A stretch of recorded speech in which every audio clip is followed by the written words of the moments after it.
অহেতুক এমন একটা আলোচনা ভারতে কেউ কেউ করছেন যে বাংলাদেশ মনে হয় ভারতের বিরুদ্ধে যুদ্ধ প্রস্তুতি নিচ্ছে, মানে বাংলাদেশ ভারতকে আক্রমণ করতে যাচ্ছে। এরকম একটা কথা যদি কেউ বলে, এর চেয়ে উদ্ভট এবং হাস্যকর কোনো কথা হতেই পারে, এবং এই মুহূর্তে তো প্রশ্নই আসে না।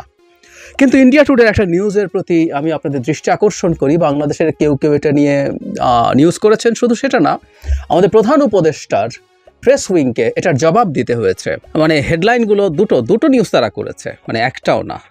Bangladesh deploys Turkish drones near border, India on high alert. Sources, Turkish drone Bangladesh ইন্ডিয়ার বর্ডারের কাছে ডিপ্লয় করেছে এবং ইন্ডিয়া হাই অ্যালার্টে আছে। এর কিছু কয়েক ঘন্টা পরই তাদের একটা ফলো আপ রিপোর্ট আবার এরকম, what's Bayraktar TB2 drone deployed by Bangladesh and is India prepared. মানে এই ধরনের হেডলাইন আমার মনে হয় একটা কথা খুব ক্লিয়ারলি বোঝা যায় যে তারা বাংলাদেশের এই ড্রোন আছে এবং এই ড্রোন ডিপ্লয় করছে, এটা নিয়ে মহাভারত অশুদ্ধ হয়ে যাচ্ছে এবং এটা একটা যুদ্ধ। মানে তারা অ্যালার্ট আছে এটা বলছে, আবার বলছে ইন্ডিয়া কি প্রিপেয়ার্ড কিনা ইত্যাদি ইত্যাদি, এবং এই ড্রোন সম্পর্কে বিস্তর তথ্য তারা এখানে হাজিরও করেছে। যাই হোক, যেটা বলছিলাম, রীতিমতো আমাদের প্রধান উপদেষ্টা প্রেস উইংকে জবাব দিতে হয়েছে যে না, এরকম কোনো কিছু আমরা করিনি। আমি পাল্টা আর একটা কথা বা প্রশ্ন করতে চাই, আমরা যদি এটা করি তো আমরা ড্রোন কিনেছি, আমি আসবো এই ড্রোনের আলোচনা। আসলে আমি এইটার বাহানায় বাংলাদেশের সামরিক বাহিনীর হার্ডওয়্যার কি থাকবে এবং আমাদের সামরিক যে স্ট্র্যাটেজি সেটার সভারেন্টি নিশ্চিত করা নিয়ে আলাপ করতে চাই। আমি মনে করি হাসিনা উত্তর বাংলাদেশে এটা আমাদের সবচেয়ে গুরুত্বপূর্ণ কাজগুলোর একটা, আই রিপিট, সবচেয়ে গুরুত্বপূর্ণ কাজগুলোর একটা হচ্ছে আমাদের সেনাবাহিনীর মানে ওভারঅল স্ট্র্যাটেজি সার্বভৌম করে তোলা। শেখ হাসিনার সময় এই জায়গাটা খুবই কম্প্রোমাইজ ছিল, আমরা জানি। সো আসবো মানে ভারতের অ্যাটিটিউড এবং ভারত কেন এই ড্রোন মোতায়েন নিয়ে এই আওয়াজ তুলছে। এটা মিথ্যা হলেও এই আওয়াজের কোনো অর্থ নেই, এটা যদি সত্যও হয়ে থাকে এটা নিয়ে এত রিয়াকশান দেখানোর কিছু নাই। বাংলাদেশ ড্রোন কিনেছে এবং ড্রোন কিনে সে এটা বর্ডারের কাছে ওড়াতেই পারে, এটা কোনো ব্যাপার না।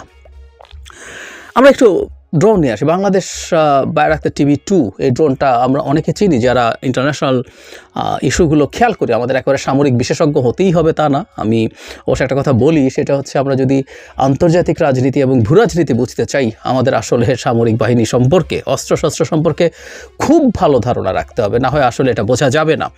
আমার অন্য একটা চ্যানেল ছিল বা আছে, যাই বলি, ওখানে খুবই রেগুলার শেখ হাসিনার সময়ের জুলাই শুরু হওয়ার পর ওখানে আসলে আর কোনো কন্টেন্ট দেওয়া হচ্ছে না, জাহেজ টেক অন জিও পলিটিক্স, ওখানে এই কথাটা আমি রিপিটেডলি বলতাম।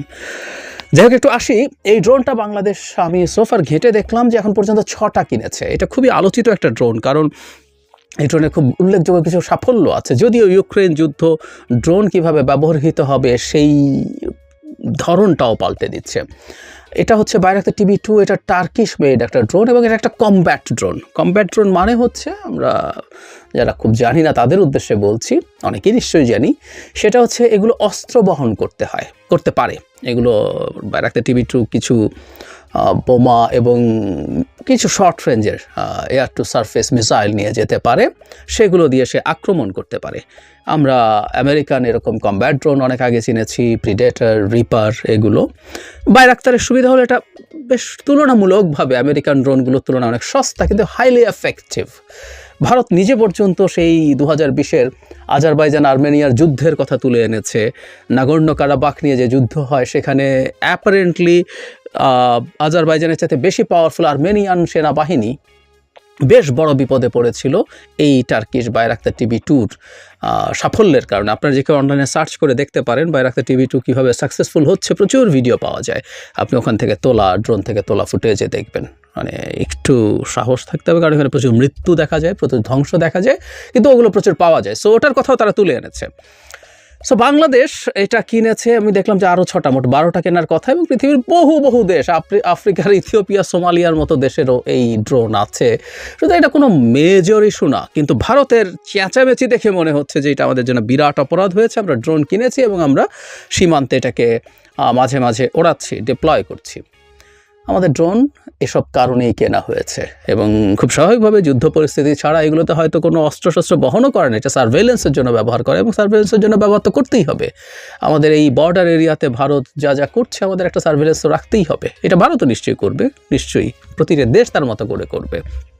কিন্তু শোরগোলের একটা উদ্দেশ্য আছে, বাংলাদেশ আসলে কি অস্ত্র কিনবে কি অস্ত্র কিনবে না এটা ভারত নির্ধারণ করে দিত, ভারত পারমিট করতো এবং তারা খুব সিরিয়াসলি চেয়েছে শেখ হাসিনার সময়, এটা শেখ হাসিনা আরও ক্ষমতায় থাকলে হতো, বাংলাদেশ যাতে তার মিলিটারি হার্ডওয়্যারের জন্য শতভাগ না হলে অন্তত মেজরিটি 60-70% ভারতের ওপরে ডিপেন্ডেন্ট হয়, তার পচা অস্ত্র আমাদেরকে গছিয়ে দেওয়ার তারা চেষ্টা করতো।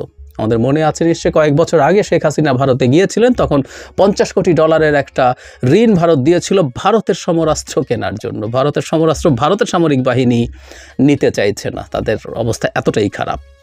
আমরা ভারতের ফাইটার তেজাস নিয়ে যারা খোঁজখবর রাখি তারা জানি যে বানানোর পর মানে এয়ারফোর্স এটা নিতে বহুবার কড়িমসি করেছে, না এটা আপ টু দ্য স্ট্যান্ডার্ড হয়নি।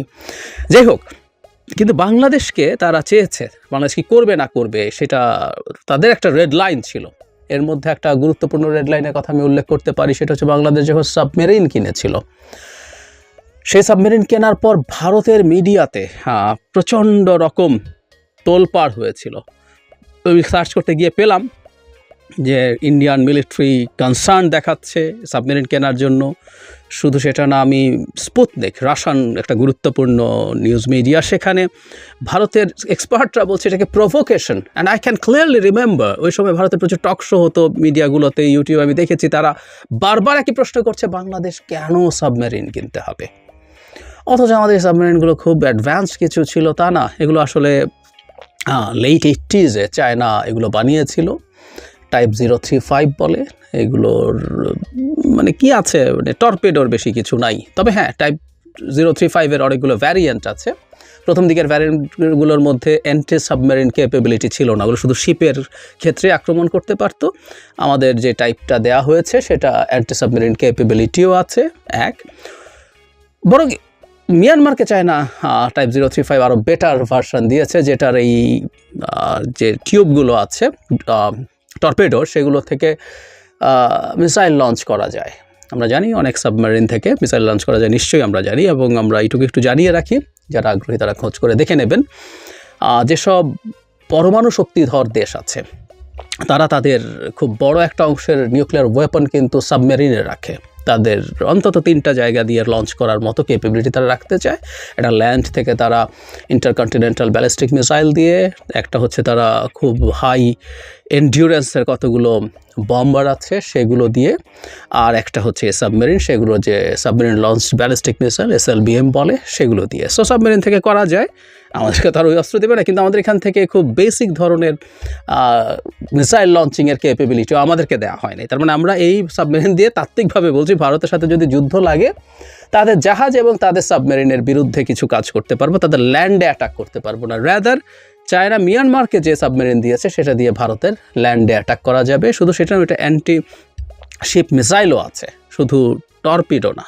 আমাদের মানে আপনি চাইলে ওই টিউবগুলোতে যে কোনো করতেন। সো টাইপ 035-এরও বেশ পুরনো একটা সাবমেরিন, এটাকে রিফারবিশড করে দিয়েছে, এবং যে দাম নেওয়া হয়েছে আমি খুব ধারণা করি এটা গছিয়ে দেওয়া হয়েছে এবং চায়নাকে খুশি করার জন্য সরকার এটা কিনেছিল। এটা খুব বেশি ভালো এফেক্টিভ কিছু না, কারণ ওই সময়কার সাবমেরিনগুলো এত বেশি ইজিলি ডিটেক্ট করা যায়, ওই প্রযুক্তির অনেক অনেক পাল্টেছে। এটাকে কিছুটা আপগ্রেড করা হয়েছে বলা হচ্ছে, কিন্তু আসলে মনে হয় না এগুলো খুব ভালো অস্ত্র, এবং চায়নাকে খুশি করার জন্য, তাকে টাকা দেওয়ার জন্যই সরকার এগুলো কিনেছে, এবং কেনা মানেই হচ্ছে এগুলোতে বিরাট মানে লোকসান, বিরাট চুরির সুযোগ থাকা, সেটা করেছে দেশের লোকসান করে। যাই হোক, ভারতের পর এসব তো শুধু করলোই না, ভারত মিয়ানমারকেও একটা সাবমেরিন দিল এবং তার সাবমেরিন ওয়ারফেয়ারের জন্য যাবতীয় ব্যবস্থা তাকে দিয়ে দিল। এটার উদ্দেশ্য হচ্ছে বাংলাদেশকে একটা শিক্ষা দেয়া। ফলে আমরা দেখতে পাচ্ছি বাংলাদেশ তার মতো করে কোনো সিদ্ধান্ত নেবে, সেই সিদ্ধান্ত আসলে নিয়ে উঠতে পারে না। আমাদের একবার মনে হয় নিউজ চোখে পড়েছিল যে বাংলাদেশ হেলিকপ্টার গানশিপ কিনতে চায়, এর মধ্যে অ্যাপাচে কিনবে, এরকম নিউজ বাইরের কিছু কিছু ডিফেন্স নিউজ রিলেটেড পোর্টালে বা নিউজের মিডিয়াতে এসেছিল, কিন্তু আমরা এটা কিনতে পারিনি। ধারণা করা হয় এটাও ভারত বাদ সেধেছে। আমাদের এটা মনে করার ক্ষেত্রে কোনো রকম কোনো দ্বিধা থাকবে না যে ভারত যদি না চায়, বাংলাদেশ আসলে ওই একটাই রেড লাইন ক্রস করেছিল, সেটা হলো সাবমেরিন কেনা। সেটা নিয়ে তীব্র ক্ষোভ আছে। শুধু সেটা না, ভারতে এই যে সাবমেরিনের যে স্টেশন তৈরি হচ্ছে কক্সবাজার, ওখানে পেকুয়া নামে একটা জায়গায়, এটা নিয়েও ভারতের সিরিয়াস কনসার্ন আছে। সারা ভারত কিন্তু এই সাবমেরিন ডক নিয়ে অনেক কথাবার্তা শেখ হাসিনার সময় বলেছে, এবং সেখানের কাছাকাছি কোনো একটা জায়গায় তারা তাদের প্রেজেন্স এনশিওর করতে চাইছিল। এখনও কিন্তু ওই ব্যাপারটা রয়ে গেছে। তারা এটা কোনো দিনও মেনে নিতে পারবে না, মেনে নেব না, এটা একটা ধরন বা ঠং তাদের এখনও আছে।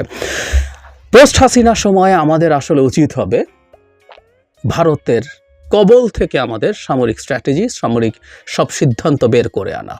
আমরা পাকিস্তান থেকে আর্টিলারি শেল কিনবো আমাদের প্রয়োজন যেখানে হবে, এবং ভারতের সাথে এই কোনো রকম কোনো সামরিক চুক্তি আসলে ভারতের সাথে রাখা যাবে না।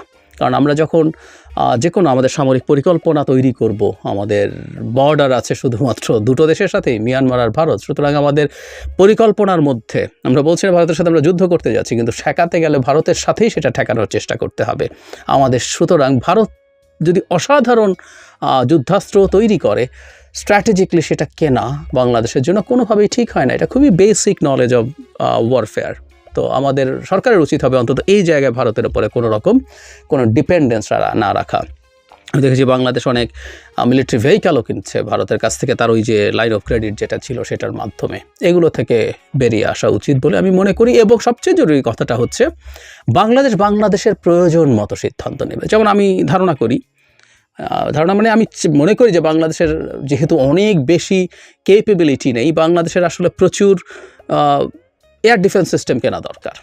কারণ এখনকার যুদ্ধে যেটা হয়, এয়ার ডিফেন্স সিস্টেম থাকলে আপনি অন্তত ঠেকাতে ভালো পারেন। আমরা এবারকার রাশিয়া ইউক্রেন যুদ্ধের সময় দেখেছি, আমরা একটা ভালো এয়ার ডিফেন্স সিস্টেম কিনতে গেলেও আমি মোটামুটি নিশ্চিত ভারত বাদ সাধবে। শুধু সেটা না, এই যে আমরা এখন কমব্যাট ড্রোনের কথা বললাম, রাশিয়া ইউক্রেন ওয়ার দেখিয়েছে। শুরুর দিকে বাইরাক্তার ইউক্রেনেরও ছিল এই ড্রোনটা, শুরুর দিকে ভালোই সাফল্য পাচ্ছিল, কিন্তু একটা পর্যায়ে অত সাফল্য এটার হচ্ছিল না। তার চাইতে বরং তখন নতুন করে আরেকটা শব্দ আমরা এবার অনেকেই শিখলাম, সেটা হচ্ছে কামেকাজে ড্রোন। যে ড্রোনটা আর ফিরে আসবে না। বাইরাক্তার যাচ্ছে, সে অসাধারণ প্লেনের মতো, ফাইটারের মতো যাচ্ছে, সে তার পেলোড ওখানে যদি ইউজ করে, সে তার বোমা মিসাইল মেরে সে আর ফেরত আসে। এখন পরবর্তীতে দেখা গেলো তার চেয়ে আরও সস্তায় কামেকাজে ড্রোন ইউজ করা যায়, যে ড্রোনটা নিজে গিয়ে ওখানে বোমার মতো পড়বে। সো এটা সস্তায় বানানো হয় এবং এটা আরও বেটার অপশন। এর মধ্যে আমরা শাহিদ ড্রোনের কথা জানি ইরানের, আমরা ল্যান্ডসেট, রাশিয়া এই মুহূর্তে আমরা যারা যুদ্ধের খোঁজখবর রাখবো রাশিয়া ইউক্রেন যুদ্ধের, ওখানে ল্যান্ডসেট অসাধারণ পারফর্ম করছে। তো এইরকম কামেকাজে ড্রোনও আমাদের কিনতে হবে। এরকম আরও বহু কিছু আমাদের যা যা প্রয়োজন মনে হয় আমরা তা কিনবো, সেটা কিনবো। যে দেশ থেকে প্রয়োজন মনে হয় সেই দেশ থেকে কিনবো। আমাদের ফোর্সেস গোল একটা 2030 করেছিল শেখ হাসিনার সময়, আমি এটাকে রিভাইজ করা দরকার বলে মনে করি। আই রিপিট, আমাদের ফোর্সেস গোল যে 2030, আর খুব বেশি দিন নাইও, এটাকে আরও দরকার এক্সটেন্ড করা এবং এটাকে রিভাইজ করতে হবে। কারণ আমাদের ওই গোলের মধ্যে এটা ভারতকে দিয়ে পাশ করিয়ে নেওয়া হয়েছিল বলে নিশ্চিতভাবে আমরা বলে দিতে পারি। সো ইট মাস্ট চেঞ্জ, একেবারেই পাল্টাতে হবে এটা। সুতরাং এটা পাল্টানো এবং সেটা অনুযায়ী আমাদের নতুন করে সব কিছু সাজানো দরকার। আর একটা কথা বলে শেষ করি, আমাদের দেশে আমরা ছোটোবেলা থেকে বেড়ে যখন উঠেছি, আমাদের দেশে কিছু সুশীল মানুষজনকে, সুশীল এটা আমাদের অনেক ক্ষেত্রে এটা একটা ডেরোগেটরি শব্দ হয়ে গেছে। কারণ অনেকে এমন সব কথা বলেছেন যেগুলো আদতে রাষ্ট্রের স্বার্থের পক্ষে যায় না। যেমন আমরা সামরিক বাহিনী দিয়ে কী করবো, আমরা কি চেষ্টা করলে ভারতের সাথে যদি যুদ্ধ লাগে জিততে পারবো? এই নানান আলাপ করে বলা হয়েছে, এগুলো বন্ধ করে দিয়ে চেষ্টা করতে হবে আমরা এই খরচ বা এই টাকা অন্য জায়গায় ব্যবহার করি।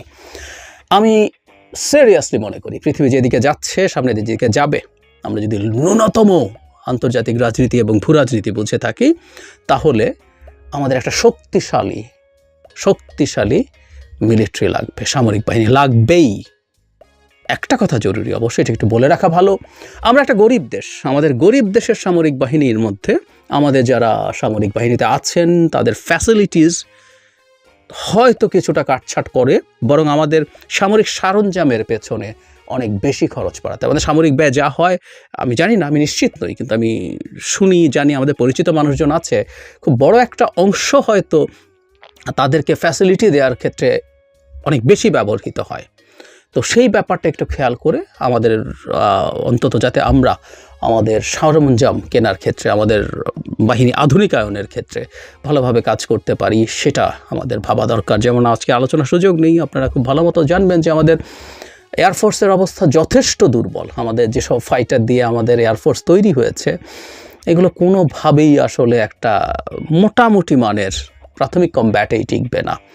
সো ওই আরেক আলোচনা। সুতরাং আমাদের আসলে এই ব্যাপারগুলো নিয়ে খুব সিরিয়াসলি ভাবা দরকার, এবং ওই বাহানায় যে আমাদের ড্রোন ওড়া নিয়ে এই আলাপটা করে রাখলাম এবং আমাদের এই কনসাসনেস তৈরি করি, এবং আমরা যেন বলি যে আমরা ভারত মুক্ত, ভারতের কবল মুক্ত, ভারতের হস্তক্ষেপ মুক্ত একটা সামরিক নীতি, সামরিক স্ট্র্যাটেজি খুব দ্রুত যেন প্রণয়ন করি।